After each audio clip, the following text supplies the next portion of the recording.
We're engaging in our series right now. I'm going to get a couple more jars. Called Rhythm. And rhythm is this idea that the things that we do shape the kind of people we are. So the great philosopher once said that the things that we do, they shape kind of who we are and what we're becoming. So you'll notice in your own life the things you do with repetition, with rhythm, or with ritual, or as habits, they begin to shape you. And so if you are a person who likes to complain and you do it all the time, you will, for many reasons, you'll become a complainer. And conversely, if you have sort of more healthy rhythms, if you are a person who gives thanks to God for all the things, maybe every day, for example, and you do this repeatedly, and you thank God for all the things in your life, like large and small, you'll begin to have this heart of gratitude, and you'll see and notice things differently in your life and your world. So the moral of the story is, hey, be careful of the things that you repeatedly do, because they're shaping you. And they shape your desires and your heart and your brain and even your body and your spirit. And we're holistic beings, so be careful of the things that you do. And so anyway, so seniors, come afterwards. We have this ritual. You kind of walk through. It's a way to say goodbye to your first chunk of life and be open and welcoming to the next part of your life, which is going to be an incredible time. And I'll just say now, if you have no idea what you're doing next, that's okay. You're 18 or 19. What the heck do you know anyway? It's okay. You're fine. You'll figure it out. I always figure like your 20s is just for that anyway, trying to figure out what you want to do, who you are, what's down there, what you're good at. That takes some time. So don't worry about it. You'll figure it out. So come hang out for that. Okay, so rhythms. We engaged the first week. We did just an introduction on the topic of rhythm. Then the second week we did fasting, the rhythm of fasting. And the intention is for you to engage in, like that following week, to try these rhythms out. So maybe you tried fasting out. Last week, Sonia preached on service. Maybe you tried out doing some service. And then this week is silence and solitude. My favorite, for sure, personally. It's really the most difficult one for me, too, but I love it. And so I would encourage you, at some point in this sermon, write down some thoughts. I want you to try it out. Now, some of you who've never tried this practice of silence and solitude, it might be just enough to start with like 4 minutes a day for like the next couple of days. Just try it out, see how it goes, and see what comes up. For those of you like hardcore maniacs who've done it before, maybe this is an invitation for you to like try out a couple of days in the woods, or get a little hermitage at Potchman Terrace or something else. But maybe you're somewhere on that spectrum of like new beginner and like old time pro. But find some time this week to engage in silence and solitude. If you do it, and if you have an experience, I didn't say a good experience. If you have any experience, let me know how it goes. Even if it's terrible, because it might be terrible, it might be really unpeaceful, and that's okay too, but let me know how it goes. I want to know if you try it. Does that sound all right? Because the idea is to put these rhythms into practice, try them out, and see what they are like, and see what it does for you, and how it might be helpful or not. Okay, so we just heard Richard read this text from the book of 1 Kings about Elijah. Here's the background quickly. You got to read the whole story on your own. But the background is that just prior to this, Elijah has this incredible victory. He's sort of warring with the prophets of Baal. There's this false god. He's a foreign god called Baal. The king of Israel, Ahab, and his wife Jezebel, they worship this foreign god called Baal, which was really not okay to do in the land of Israel. They were to be devoted to God, but they worship Baal. And so the prophet Elijah is furious. So he has this, he's like, hey, we're going to have a contest on this mountain called Mount Carmel. You'll call on your God, the God of Baal. I'll call on my God, the God of Yahweh, and we'll see who wins. Well, when the prophets of Baal call on Baal, nothing happens. And Elijah's talking a little bit of trash. He's like, where's your God at now? Is he sleeping? But like trash talk is in the Bible, so it's okay to talk trash. And then he says, oh, where's your God now? Is he in the bathroom? Is he defecating? In the Hebrew, he says, is he defecating? Meaning, is he going number 2? That's true. Look it up. And then he's like, let me call on my God. And he calls on Yahweh, and fire falls from heaven and like burns up all the animal parts on this altar. And he's victorious, proving his God is the real God. People fall on their face and they worship God and God alone. Right after this, though, this incredible victory, this achievement, this accomplishment, right after this, Jezebel comes to Elijah. It's like, hey, dude, that wasn't cool. You showed me up. You showed my God up. I'm going to kill you. So I don't know if you've been there where like you have this incredible moment, like a victory at work or like with your kids, or like you have this momentous or monumental experience. And like, this is great. I finally am winning in life. And the very next day, it's like something happens and just right back down in the valley. And Elijah suddenly becomes overwhelmed with despair and fear. He's afraid for his life, and he should be. Jezebel's going to kill him. And so he's overwhelmed with fear and maybe depression and anxiety, and he runs for his life because he's so afraid. So he goes then, the text tells us that Elijah goes out into the wilderness because he's so terrified of what Jezebel might do to him. So he runs, into the wilderness, into the desert place. By the way, in the original Hebrew, there's a word for wilderness and desert place. And then years later, scholars translate the Hebrew Bible into Greek. And they use, of course, it's a different language, they use different words. But when they translate the word wilderness into Greek, it's the Greek word eremos. Everyone say eremos. Now, eremos in the Greek, it's the same word that's used when Jesus goes out into the eremos after he's baptized. The Spirit leads him out into the eremos. Eremos is a place of desert land. It's dry and hot. It's a wild place where there are wild beasts out there. In fact, eremos could be translated or rendered as the lonely place. So Elijah, after this great victory, he defeated the prophets of Baal and the god of Baal. And then immediately after that, his life is threatened. He runs out into the wilderness by himself. He leaves his servant and he goes out into the lonely place called the eremos. It's the same place Jesus goes when he's led by the Spirit. Now, deserts, or the eremos in the Greek, in the Bible are often places of solitude and silence. There's not much else out there. Jesus, when he goes out there, these wild beasts show up in Mark's gospel, but most often they're places of solitude. And they're places of quiet. There's nothing out in the desert. You've been to the desert? There's not much out there. Even the animals are kind of quiet, except at night maybe. And they're hot and dry. There's not much to sustain you out in the desert place. There's no frills, there's no Four Seasons hotel, there's no plumbing. It's bleak, and at night it gets pretty dark and actually really cold in the desert. You can die just from the temperature fluctuations in the desert.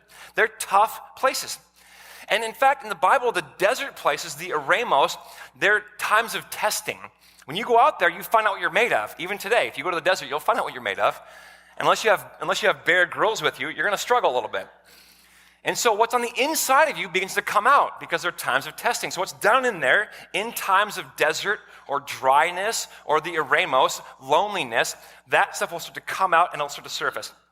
So Elijah runs out into the wilderness. He runs for his life. He's full of fear and anxiety, and he's probably a bit depressed. And when he gets out there, he collapses underneath a broom tree.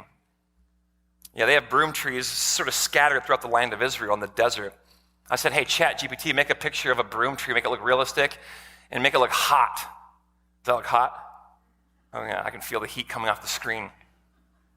And he collapses under this tree. And he's exhausted, and he's spent, and he's lonely, and he's afraid, and he's reached the end of himself. And he says to God, please just take my life. What? Just a moment ago, he was victorious. He had shown up the prophets of Baal, defeated the god Baal, and God, Yahweh, put his own power on display through fire. And now, because Jezebel threatens his life, he runs to the wilderness, the lonely place, and he collapses and asks God to take away his own life. Now, broom trees are these modest shrubs. They don't give a lot of shade, but if you found one of these in the desert, it might sustain you for a little while, in fact. You could sit underneath it, and it would provide enough shelter, enough shade, that you wouldn't die. So I guess it turns out in the eremos, in the lonely places of our lives or in the world, in the deserts, there are pockets of shade and sustenance and grace that seem to be out there, sufficient enough to survive. Because in the desert, again, we're stripped of all the things that we use to protect ourselves, or all the noise and distractions we use to kind of keep ourselves numb. And we come face to face with, it looks like, the sustaining presence of God, the shade or little oases in the desert, and they sustain us. So in that way, maybe deserts, as they reveal what's deep inside, can also be places of rest. Elijah collapses under the tree in the shade and falls asleep. Jesus, too, finds rest and is ministered to by angels, it says.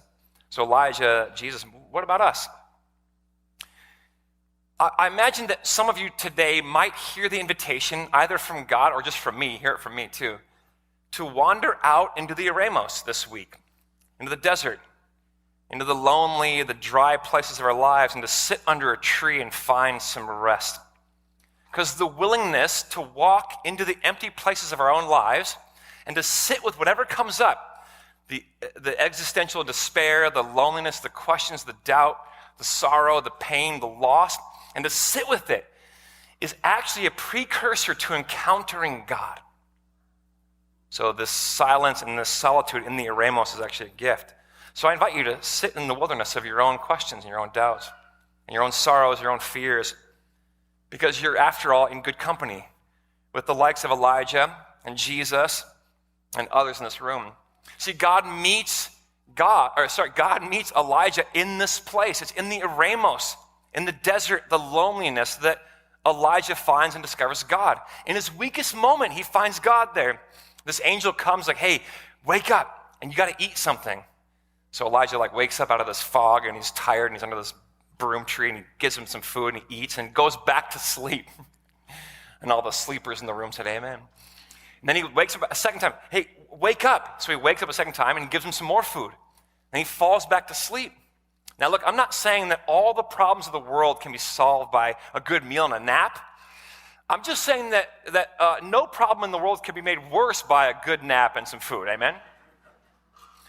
By the way, high school seniors who are graduating, just know that if you're ever crabby or cranky at the end of your rope, just try having a good meal and a nap and just see what it does. It might be just what you needed. So he wakes back up, and then the angel says, hey, I'm going to prepare you for this journey. And he goes on a journey for 40 days and 40 nights and takes him to this cave to meet with God. And all these wild things happen. First of all, there's this incredible wind that passes by the cave, and Elijah thinks that's God. So he goes to the cave, and he looks out, and it's not God. It's just crazy wind. Then there's an earthquake, and he's like, oh, that must be God in the earthquake. But he goes to the cave mouth, and no, it's not God, it's just an earthquake. Then fire falls from heaven again like it happened before. Oh, this is definitely God. By the way, these are all ancient symbols of God, and they're called theophanies. So you're like, oh yeah, that's definitely God, and it's not God in the fire either. And then it says Elijah hears the sound of sheer silence. And he gets up and he goes to the mouth of the cave and he meets with God. He hears the sound of sheer silence. I said, hey, ChatGPT, would you generate for me a picture of the sound of sheer silence? Yeah, that's what it did. That's good. Yeah. What does sheer silence sound like? How does he hear the sound of sheer silence? You know that today, audio technicians, if they want to get for a movie, if they want to get some a few minutes of silence, they have to go into the woods and they have to record for hours because it's really, really difficult to find anywhere where there's any silence. What does sheer silence sound like? Rumi, the great poet, once said that silence is the language of God. Everything else is just a bad interpretation. Yeah, silence is the language of God. And Elijah hears the sound of the sheer silence, and he meets with God. Because God seems to be found in the sheer silence of the eremos, in this place in Israel and maybe in our lives as well. So it's no wonder for thousands of years, and this has been a practice of Christians and other people of faith, to wander out into desert places, geographical, also metaphorical, to search for God and to listen for God in the sound of the sheer silence. What might God say to us? And to strip away all of our dependencies and all of our frills and all of our distractions, and just to get down to the quiet and listen for God to somehow restore our humanity. Because for many of us, if we're honest, our lives are like this jar of river water, which ideally I'd wanted some clean water, but this is not. But either way, we're like jars of river water that just get shaken up all the time and gets even muddier. And this is our life right here, just shaken up. We're so busy, full of distractions and things and schedules and chores and task lists and emails and people we got to get back to, and our lives are like this. We don't have any room for the sheer silence, let alone God or God speaking to us or talking to us or anything like that. And then we wonder why we don't feel God. Our lives are kind of like these giant jars of river water that just get stirred up and shaken up, and that's our life. And what if we didn't do that? What if we took some moments to sit in the sheer silence? Here's a definition, by the way, of the silence and solitude practice, just so you know what we're talking about.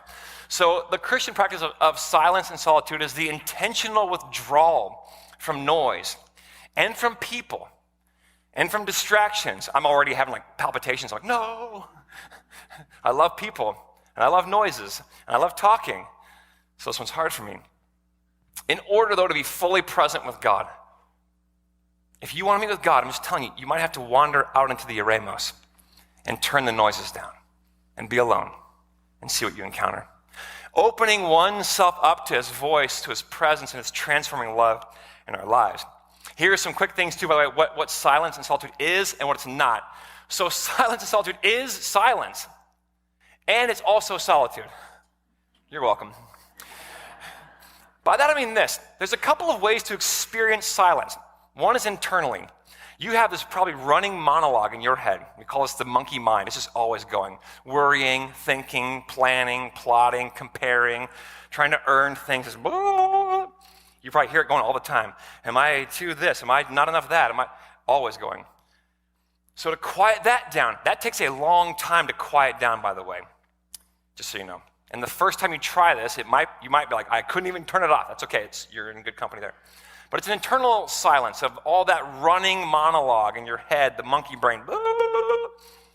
It's also an external silence. You got to get away from the noise. Get away. Get into a quiet room. Go out into the woods. Go out into the lake. Get somewhere where there's not a lot of noise going on. It's an external, like just disconnection from things and noises and the phone. Put the phone away. For God's sake, put the phone away for just a few minutes. It's also a time of solitude. Like actual, literal disconnection from people. Getting alone. And all the introverts in the room said, amen, let's go. And like it's an intentional separation to be alone and to be quiet and to see what comes up. It's also space in your calendar. I'm telling you, nobody sort of accidentally has times of silence and solitude because our calendars get filled and we all brag about how busy we are, and we get it, we're all busy. Huh? So you got to create some space in your calendar for the eremos, for the sheer silence. You got to do it. It's a discipline. It's a rhythm. You got to make space for it in your calendar. It's also a place. Many of you might already have one. I heard from a woman this morning. She's got a chair in her room and off of her kitchen that she goes to sort of be with God. And her dog comes in there. And it's a place.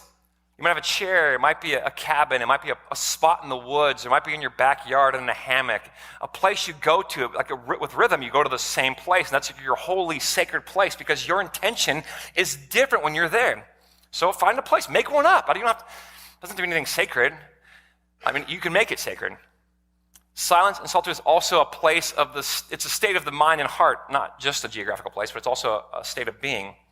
For example, you could be in traffic and experience silence and solitude. If you turn the radio off and kind of zone in and open your heart to God and your mind and your experiences to God. It doesn't have to always be a literal place. It can be, but it can also be just a state of the heart and the mind. And it can also be just a time of settling. Yeah, like what happens when you let all the sediment in your life go to the bottom? Up close, this looks really cool. Maybe far away, you can't really tell, but what happens when you let it settle? Well, silence and solitude is a time of just settling, letting all the mind stuff run out and let it until it's nothing left, and the inner turmoil kind of just, or to be present, but let it all settle. Now, here's what it's not, just so you're clear too. Silence and solitude is not just being alone, it's being alone with God and listening for God. It's also not just a productivity hack. Some of you are like, oh, if I could be alone for an hour, I could get a lot done the next day. Well, no, it's not. Okay, it's not just that. It's to be alone and to be in the silence for the sake of being alone and being in the silence, to hear God, to be with yourself, knowing that you're enough. It's not just so you can be more productive the next day. It's also not escapism. Now listen, Elijah kind of falls into this bucket, but it's not you running from everything and like escaping and trying to, I gotta. But that can actually lead you to silence and solitude. It can. And it led Elijah there. He goes there because he's afraid and depressed and at the end of his rope. But ideally, it's an intention of your heart and your mind and your being that you want to go out there and engage in silence and solitude. So it's also not easy. And it isn't always peaceful. It's not just for monks and pastors and the spiritual gurus of the world, because it's not easy. I was telling my friend Dave this morning, I go, because he's like, hey, I'm going to try it, but I think it's going to be really hard. I go, it probably will be hard. That's okay, try it anyway. It might take you a few times of trying it to like let your spirit settle, because after all, we're like jars of river water that's just shaking up. And it takes some time to let that thing settle down. So it may not be easy. It might be tough those first few times you try it. So, but I want you to try it anyway. Now, it's difficult, like I said, because of all the stuff shaking up in our lives. But silence and solitude is choosing to do nothing, to give up accomplishing anything, and to cease all of our attachments. Now, the first time I tried this was years ago. I went on a retreat to Enders Island, Connecticut. And we were with other people and I went out there, and we had to spend a whole day alone in the silence and the solitude. And I was like, oh my gosh, how am I going to do this? So I got my Bible, I got some reflection things to read. I got they had the Stations of the Cross at this place. I'm like, oh, I'll go for a walk. So I got down in there, I started reading my Bible, and I went to reading some reflections, and I went to do the Stations of the Cross, and I went for a walk around the area, and then I looked at my watch, and it had been 7 minutes. I was like, oh no, I'm in trouble. And it was hard, but it's become one of the most formative experiences of my life. I'm telling you this because I need it, and people like me need it, because my life is often like a jar of river water that's just been shaken up. And even to this day, I've been doing it for over a dozen years, and I still have this push-pull with it, and it takes me a while to settle in and let the sediment go to the bottom, because I'm like, it's hard. But for me, it's out in that space, in the silence and the solitude, out in the woods alone, I can sort of experience God in unique and different ways, and I can hear the sound of the sheer silence, and perhaps even also the voice of God. The great Blaise Pascal says this. He says, look, all of the unhappiness of humans arises from one single fact, that they cannot stay quietly in their own room. We love having our lives shaken up like this. I mean, in the eremos, we're stripped of all of the things that we're used to. And being alone in the silence and the solitude is terrifying for us, because it confronts us with this question. When you're alone in the quiet, it raises the question, who am I? Who am I really? Who am I apart from other people? My relationships, even your closest ones, like your kids or your spouse or your closest friend, who am I apart from them? Who am I separate from my achievements and my accomplishments? I'm so good, here's my resume, but who am I apart from that? Who am I apart from all my accomplishments and things I've done? And my attachments, who am I apart from these things I use to sort of numb myself out, whether it's shopping online or drinking too much or whatever your things are? By the way, a while ago I had to sort of reevaluate my own relationship with alcohol. Because it's okay, I know that there are some folks now that can drink one or two and it's no problem, but what I've always wondered, what is the relationship like with that thing? And is there any part of you that's using that thing to kind of check out or numb out as an attachment? And if you're maybe, then examine that. What's going on in this relationship? What am I? Because who are you apart from these attachments, these things that we go to that are we're so used to just sort of checking out or numbing out? Who are you? Who are you apart from all your distractions when you put the phone down or the computer down or the video games away, the sports away? Who are you? And the masks that you wear that don't work out in the eremos because nobody out there cares. You think the wolf or the bear or the birds care about your mask? They don't care. By the way, these are all what we call the false self, these constructs that we present to the world about what we are and who we are. They're not really you. They're a part of you, but they're not really you. So who are you? In the eremos, you're confronted with all these things. And these are hard questions to ask and answer. So what we love to do is just fill our lives with all kinds of diversions, to not think about it. Blaise Pascal says, hey, it'd be easier to not think about it. So we fill our lives with noise and crowds and stimulation and movement and vacations and people and going out to and fro, busyness, avoidance. Like we turn up the radio in the car when that engine is making that clunking noise. I don't want to hear it. Just turn up the radio and it goes away. So we shake up that jar so we don't have to be confronted with ourselves and who am I really? And the existential fear and questions that live down below, we don't want to ask them.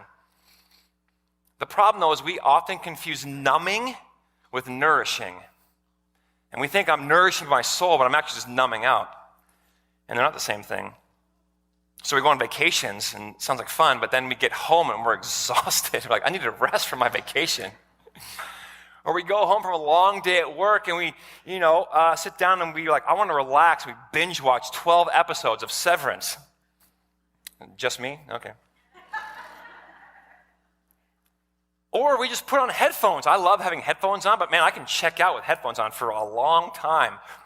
And I wonder if I'm trying to nourish my soul or if I'm numbing out. And we try to rest through excitement. It doesn't work that way. And it's more than just that we're distracted and busy. It's more than that. It's actually impacting our inner lives. And it's affecting our souls in deep ways. The great Nouwen says this. He says, we're so afraid of being alone because we're afraid of confronting our inner chaos. Yeah, I think Ronald Rolheiser says this. Yeah, he says that we're distracting ourselves into spiritual oblivion. Because we're not just busy and distracted, we're that, but it's also impacting our souls. The things we do with rhythm shape the kind of people that we are. And peace is not more of this. It's not. Peace is letting that bad boy settle. In our modern world, it runs on hurry and busy and distraction. It just does. And these things shape us and how we think about the world and our role in it, what we should be doing, and what does it mean to be a valuable person. And if we aren't careful, we'll get sucked down the river right along with everybody else because these things shape us, they're rhythms. And you'll know it because when you stop and you try to do it and you engage in like maybe a moment of the eremos or silence and solitude, you might begin to panic. And you might for a moment feel worthless because you're not doing anything. You're not being productive. Or it might remind you of death itself, like the final stopping and loneliness. You're like, oh. That's how you know you probably need more of it. Because many of us we don't know ourselves. We don't know who we are. Or it could be that many of us don't like ourselves. We don't want to be alone with ourselves. So what does it mean to be alone with God and the eremos and with ourselves, knowing that whatever we are, whatever we bring, it's enough, and God will meet us there? What if we tried it? I want to encourage you to try it. I got a few tips for you. Before I do, I know there's someone in the room who's going to say to me, Ryan, I just don't have enough time. If only I had more time. You know who you are. And I would say this. To those of you that think that if only I had more time, I would say that's a fallacy. Because if you had more time, you would just fill it with more of the same distractions you already have. How do I know that? Well, a long time ago, we invented cars, thinking they would save us time. But now, guess what? We just drive farther distances and sit in traffic for hours. And most of us now live 45 minutes from everything we like, including our own sanity. You know what I mean? Or how about this one? We invented the microwave, thinking it would save us more time to have time with family over dinner. But now we just expect everything to be this fast. And we're impatient. If like me, 90 seconds for a pizza? Come on, what is this, the Oregon Trail? Hurry up. You know what I'm saying? Or email, the bane of my existence. Remember 100 years ago you read a letter with a piece of paper and pen? We're like, let's save time, we'll make it electronic. That was a great idea, whoever thought of that. Because now we write hundreds of these a day. And if you're like me, you spend 3 hours a day clearing out the clutter of all these candle emporiums that you never bought anything out in the first place. Like, what is this? On the phone, it's supposed to save us a bunch of time, but it doesn't. It just distracts us. And so you don't need more time. You need to make better use of the time that you have. So we're going to practice it together. Fair enough? Because here's what it can do for us. And I'll get out of your way. Silence and solitude, intentional times of quiet, aloneness, turning things off, even for a few minutes a day, can allow the waters of your life to settle. And then when it does, be present with whatever you find down there. You may not like it at first. But don't run and numb yourself out. I'm going to go and do something I feel comfortable with. Don't do that. Just be with it. Be present with it. Silence and solitude can also help in this way. It can provide real, authentic, and true rest. Not pseudo-rest, but real rest. Not binge-watching 12 episodes rest, or vacation of 5 days of chaos rest. Real rest, nourishment for your soul. And it can also help break the rhythms of the molds. Paul wrote in Romans, be not conformed to the image of the world. Don't let the ways of the world, the present age, the eon of the age, or the age, this present age, don't let them shape you. They're going to try to mold you and shape you. Don't let them break out of those rhythms and establish your own rhythms. That's what we're trying to do here. Okay, a couple of tips, and I'll get out of your way. Number one, start small. So if you're like a brand new to this, a beginner, start small. Don't begin with like a 5-day silent retreat, in the desert of Arizona. You may not come back. So start small. A couple of minutes in the morning, but find a place that's quiet, alone, in a room. Find your sacred chair or whatever, blanket. But be alone. Don't bring your phone in there. Don't have a computer and do nothing in there. And start small. Again, if you're a long-time maniacal, participant in this kind of an activity, then you can go longer. That's fine. But you have your own ideas, I'm sure then. Also, secondly, find a sacred space. Go to the same one. I would encourage you to try it for a couple of days in a row and go to that same room or that same tree or that same hammock in the backyard. Just don't fall asleep. That's not really the same thing. Although you actually might, because sometimes our bodies are so tired because we run ourselves ragged. You might need to take a nap and have a good meal, and that's okay too. Okay, number 3, don't do anything. All my type A folks just went, listen, we are more than what we do. You guys are all brilliant. Look at you. Look at yourselves. I'm so proud of all of you, all the things you've done. You guys are great. Good for you for all the things you've done. The eremos is not a place to do anything. It's to meet with God. If you're going to do anything, just listen for God and be with God. But don't bring your task list or your to-do list or your book or a journal or a Bible even. Don't bring anything in there. Just sit there and do nothing. And then lastly, welcome the discomfort. It's going to be hard and painful. And maybe some things will rise you don't like. That's okay. Talk to your friend or your close loved one or talk to me or Sonia or whomever and we can walk you through it. So, Central Lutheran Church, may you know that the language of God is silence. The God is found in the sound of the sheer silence. And when we let our lives settle just a little bit, all kinds of interesting things might happen. There are messages down there for us, and healing to be had, and an encounter with the divine. So today and in the days ahead, may you find God in the silence and in the solitude. Amen.